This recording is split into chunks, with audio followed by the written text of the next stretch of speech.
Hello my dear students, welcome to the IMB education. आज की इस वीडियो में हम करने वाले हैं नीट 2020 जो कि आपका फेज़ 2 14 अक्टूबर को एग्जाम हुआ था। उसमें क्लास 12 बायोलॉजी जो आपकी यूनिट 5th है इकोलॉजी, उसके चैप्टर वाइज क्वेश्चन देखने वाले हैं जो कि नीट 2020 फेज़ 2 के हैं। इससे पहले हम अदर चैप्टर भी करवा चुके हैं। अगर अपने अदर चैप्टर नहीं देखे तो आपको आई बटन में प्लेलिस्ट का लिंक मिल जाएगा। अगर आपको बायोलॉजी एंड केमिस्ट्री के नोट्स चाहिए तो आप इस वीडियो का डिस्क्रिप्शन चेक कर सकते हैं। तो चलिए स्टार्ट करते हैं। जो इसमें फर्स्ट हमारा चैप्टर आता है वो आता है ऑर्गेनिजम्स एंड पॉपुलेशन। यहाँ से 2 क्वेश्चन आए थे। तो फर्स्ट क्वेश्चन है the impact of immigration on population density is. बहुत ही इंटरेस्टिंग सा क्वेश्चन है, यानी इमिग्रेशन का क्या इंपैक्ट होगा किसी भी पॉपुलेशन डेंसिटी के ऊपर। ऑप्शन दिया गया both positive and negative, neutralised by natality, positive या फिर नेगेटिव। तो सबसे पहले बात करते हैं यहाँ पर। तो यहाँ पर देखिए इमिग्रेशन का क्या रोल होगा, पॉपुलेशन डेंसिटी, यानी यहाँ पर अगर कोई 10 पीपल्स रह रहे हैं, यहाँ पे एक डेंसिटी है। इमिग्रेशन का क्या मतलब होता है, यानी बाहर से कोई जो अदर सेम स्पीसीज के लोग जो है वो आ जाते हैं। तो मान लीजिए वहाँ से केवल 1 आते हैं, तो पॉपुलेशन डेंसिटी अब यहाँ पे क्या हो गई, इंक्रीज हो गई, यानी पॉजिटिव हो गई, बढ़ चुकी है। ओके, तो यहाँ पर क्या होगा, 2 इंपॉर्टेंट रोल जो वो पॉपुलेशन डेंसिटी को बढ़ाते हैं। कौन कौन से, इमिग्रेशन और नेटेलिटी रेट।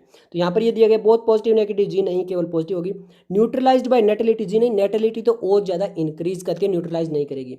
पॉजिटिव, जी हाँ, तो हमारा आंसर आ जाएगा ऑप्शन सी, पॉजिटिव इंपैक्ट होगा। पॉपुलेशन डेंसिटी की अगर हम बात करें तो वहाँ पे इंक्रीज होगा। क्वेश्चन नंबर 2 है match the item in column 1 with those in column 2। तो यहाँ पे लिखा गया herbivorous plant, mycorrhiza plants, sheep and cattle, orchid and tree. तो यहाँ पर कॉमन सेलिज्म है या म्यूचुअलिज्म है या फिर प्रीडेशन है या फिर कंपटीशन है। तो सबसे पहले हम बात करते हैं हर्बीवोरस और प्लांट्स की। तो प्लांट्स के लिए जो हर्बीवोरस है वो क्या तरह काम करते हैं, एक तरह से प्रीडेटर का काम करते हैं, यानी हर्बीवोरस जो प्लांट को ईट करते हैं। तो प्लांट्स और हर्बीवोरस के बीच में जो रिलेशनशिप है वो कैसा आ जाता है, प्रीडेशन का आ जाता है। नेक्स्ट अगर हम बात करें माइकोराइजा और प्लांट्स के बारे में, तो माइकोराइजा और प्लांट्स में क्या होता है, म्यूचुअलिज्म होता है। अगर हम शिप और कैटल की बात करें तो शिप भी हर्बीवोरस होते हैं और कैटल भी हर्बीवोरस होते हैं, दोनों के दोनों। तो सेम ही एक ही फूड जो उनको चाहिए, तो वहाँ पर क्या होगा, कंपटीशन होगा, तो वो किसके अंदर आ जाते हैं, कंपटीशन के अंदर आ जाते हैं। ऑर्किड और ट्री क्या होते हैं, वो आते हैं आपके कॉमन सेलिज्म के अंदर। तो अब ऐसा ऑप्शन देख लेते हैं, जो फर्स्ट है वो हमारा जाना चाहिए थर्ड के साथ में। तो फर्स्ट हमारा थर्ड के साथ में केवल एक ही ऑप्शन में जा रहा है। सेकंड हमारा जा रहा है सेकंड के साथ में, थर्ड जो है वो हमारा जा रहा है फोर्थ के साथ में, और फोर्थ हमारा फर्स्ट के साथ में। तो हमारे यहाँ पे आंसर आ जाएगा ऑप्शन सी। ओके, नेक्स्ट जो चैप्टर है वो है हमारा इकोसिस्टम। यहाँ से भी 2 क्वेश्चन आ चुके हैं। फर्स्ट क्वेश्चन है विच of the following statement is incorrect regarding the phosphorus cycle. यानी जो फॉस्फोरस साइकिल दी हुई है उसमें कौन सी स्टेटमेंट इनकरेक्ट है यहाँ पर लिखी हुई।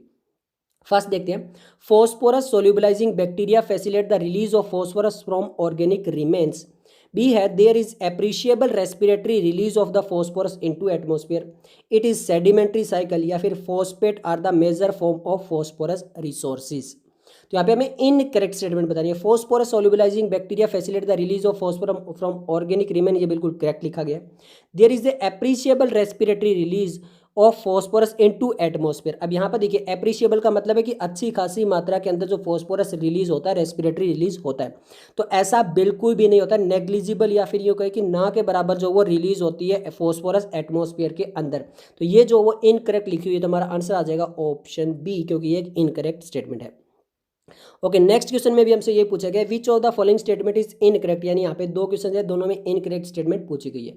ओके, फर्स्ट बात करते हैं, फर्स्ट स्टेटमेंट लिखा गया energy content gradually increase from first to fourth trophic level. B में लिखा गया number of individual decrease from first trophic level to fourth trophic level. C है energy content decrease from the first to fourth trophic level. और D है biomass decrease from first to fourth trophic level. अब यहाँ पे हमसे पूछा गया है कि यहाँ पर जो है वो इनकरेक्ट स्टेटमेंट कौन सी होगी। तो सबसे पहले बात करते हैं energy gradually increase from first. First कौन से होते हैं, प्रोड्यूसर जो होते हैं वो फर्स्ट ट्रॉपिक लेवल पे आते हैं, या फिर हर्बीवोर्स आप बोल सकते हो। तो जो आपके प्रोड्यूसर होंगे वो फर्स्ट ट्रॉपिक लेवल पे आएंगे, और उसके बाद में अगर हम बात करें तो वहाँ पे एनर्जी जो वो कंटिन्यूसली डिक्रीज होती है। यहाँ पे लिखा है एनर्जी कंटेंट डिक्रीज, ये करेक्ट है, बट ये लिखा हुआ जो वो इनकरेक्ट है। तुम्हारा आंसर आ जाएगा ऑप्शन ए। ओके, नेक्स्ट हमारा जो चैप्टर है वो है बायोडाइवर्सिटी एंड कंजर्वेशन। यहाँ से भी 2 क्वेश्चन आ चुके हैं। फर्स्ट क्वेश्चन है according to Alexander von Humboldt. यहाँ पर इसके ये जो एक साइंटिस्ट है इनके अकॉर्डिंग क्या हुआ है। ऑप्शन दिया गया species richness increase with increasing area but only up to a limit. B दिया गया there is no relationship between species richness and area explored, C दिया गया species richness gone on increasing with increasing area of exploration, and D दिया गया species richness decrease with increase area of exploration. तो इन्होंने जो pure NCERT की line copy paste है, यहाँ पे species richness increase from with increase area but only up to a limit, यानी जैसे जैसे आप एरिया को एक्सप्लोर करते जाओगे वहाँ पे स्पीसीज रिचनेस बढ़ती जाएगी बट एक लिमिट तक ही वो बढ़ेगी। तो आंसर हमारा आ जाएगा ऑप्शन ए। ओके, नेक्स्ट हमारा जो इसमें यहाँ पे सेकंड क्वेश्चन है काफ़ी इंटरेस्टिंग है।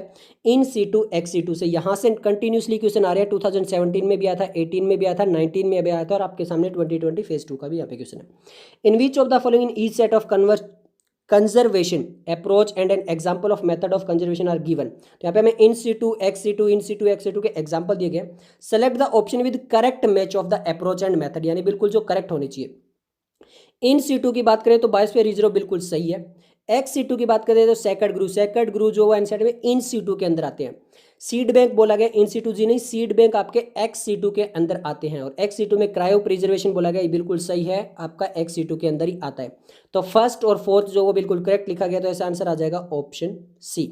ओके, हमारा लास्ट चैप्टर है एनवायरमेंटल इश्यूज और इस चैप्टर से 3 क्वेश्चन आ चुके हैं। फर्स्ट क्वेश्चन है a species which was introduce from ornamentation but has become a troublesome weed in India, यानी एक ऐसी स्पीसीज जिसे जो है उसका ऑर्नामेंटस यानी उसकी खूबसूरती के लिए इंट्रोड्यूस किया गया था, उसके फ्लावर के लिए, बट वो बाद में एक ट्रबल वीड बन चुकी थी इंडिया के अंदर। वो कौन सी स्पीसीज है?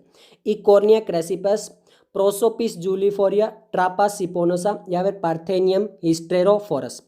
तो देखिए जो इकोर्निया क्रेसिपस यानी आपका वाटर हाइसिंथ है वही जो है वो वीड बन चुकी थी, तो यहाँ पर इसको टेरर ऑफ बंगाल भी बोलते हैं। तो यहाँ पे आंसर आ जाएगा ऑप्शन ए, ये इसी चैप्टर की एनसीईआरटी में लिखा हुआ है इसीलिए यहाँ पे इसको कवर किया गया।